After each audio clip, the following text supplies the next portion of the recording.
Today we are going to begin using block coding. And our goal is for you to, of course, be able to independently create code to complete an assignment. We're going to be using those block codes to complete puzzles, puzzle challenges, to create animations, all kinds of great things, to create actions. We're also going to be translating that block coding into how to program our robots.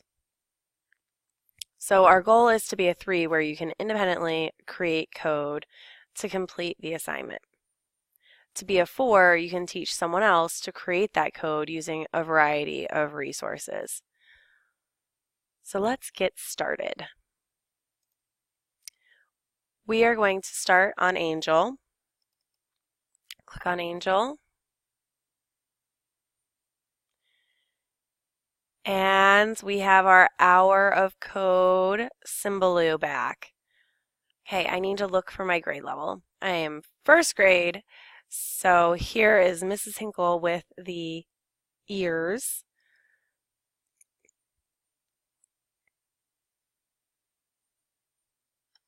I click on this, and I need to find my name.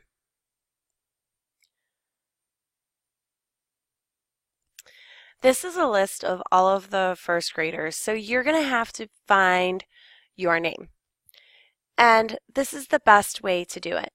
I'm going to be passing out these cards to you.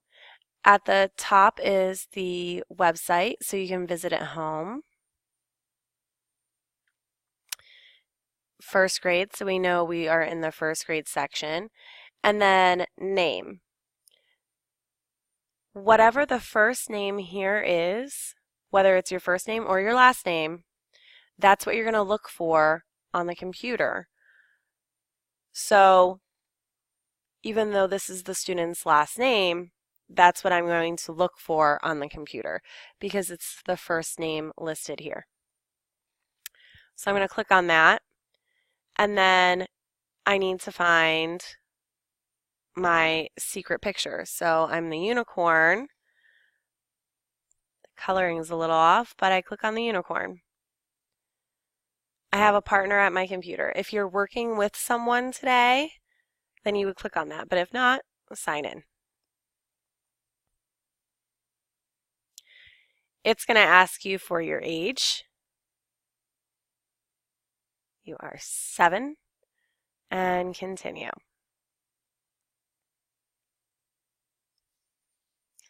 Now, our goal today is to start with lesson 7.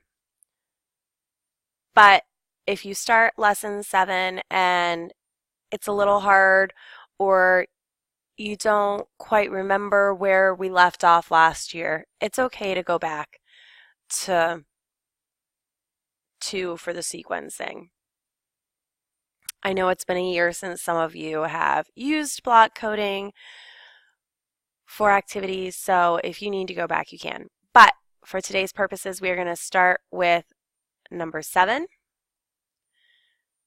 So I am going to watch this video quickly.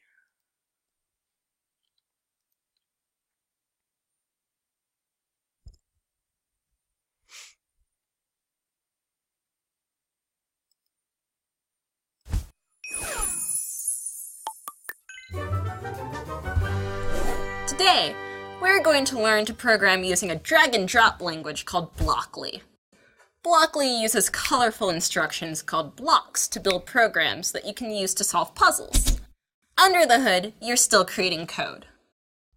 Each puzzle you'll solve with the code is split into 4 main parts. On the left is the play area, where your program will run. In the center, you will see the toolbox area that holds all the blocks that you will need for each puzzle. To the right is your workspace, where you will drag blocks to build your program. Finally, above the workspace, you will see the specific instructions for each puzzle. Don't worry if you accidentally drag out a block that you don't need. If you have an extra block, simply drag it back into the toolbox to put it away. After you hit run, you can always hit the reset button to get your character back to the start so you can try again.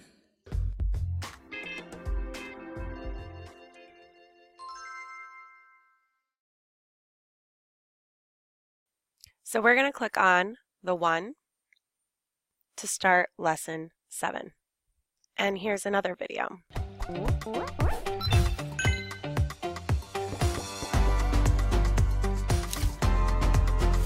Ray needs BB-8's help. In these puzzles, you will program BB-8 using the arrow blocks from the toolbox. BB-8 needs to pick up each piece of scrap metal to finish the puzzle. First, work to find a path for BB-8 that covers all the pieces of scrap metal. Then write the program in your workspace to move BB-8 on that path. You don't need a special command to pick up scrap metal. BB-8 will collect it just by moving over the top. Now let's get rolling.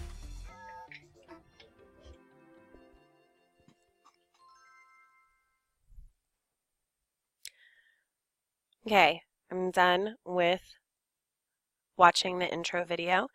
I click continue.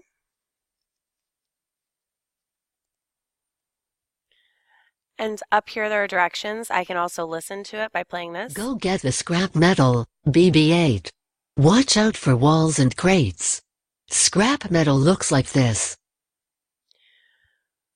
So this is what I'm looking for. Anything else is going to be an obstacle that I need to walk around. Okay, I've got it.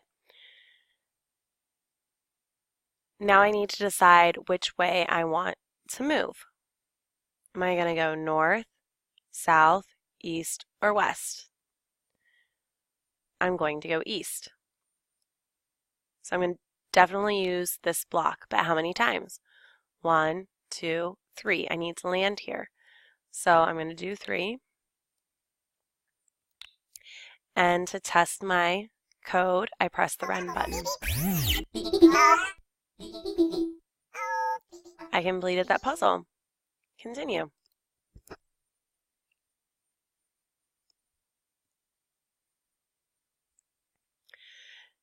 I need to get all of the metal this time, so I need to move east 2 times.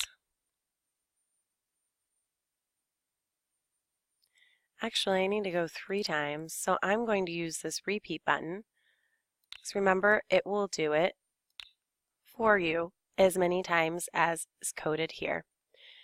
So I will move east 3 times. 1, 2, 3. Then I need to move south once.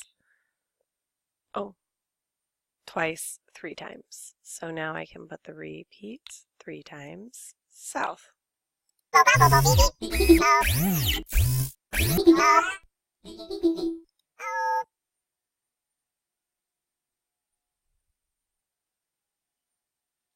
Okay, so these are obstacles. I don't want to hit any of those, but I do need my scrap metal. So I'm going to move east 1, 2. So I need to change this to 2.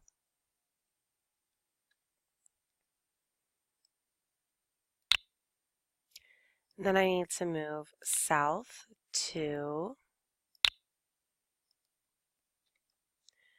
And then I need to move west 2.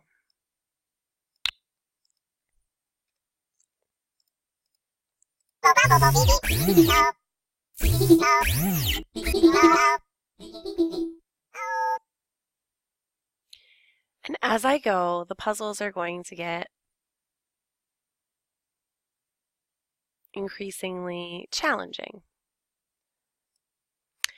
I just completed my final puzzle, and remember, you can always rate these, so if you liked the puzzle, great. If you didn't like the puzzle, no.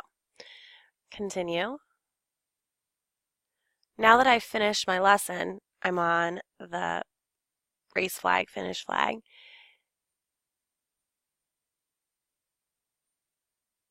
I can go to lesson 8 or try a challenge.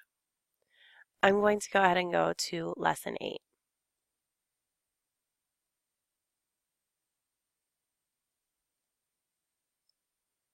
Continue to next stage.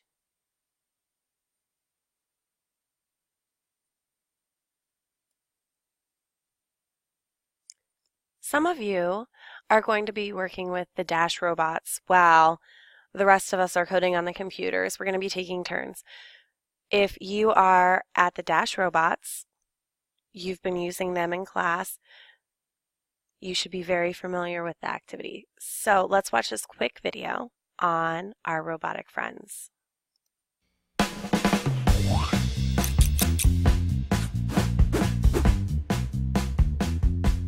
This is a fantastic lesson called My Robotic Friends. It's a lot of fun. We teach programming without using computers. So we get groups together where people program their robotic friends to stack cups in a certain configuration just by drawing arrows on paper. So right now we're implementing the activity that they've been working on. We had a programmer who wrote down this program using arrows, and we have a robot who's reading the arrows to try and figure out what they need to stack using the cups.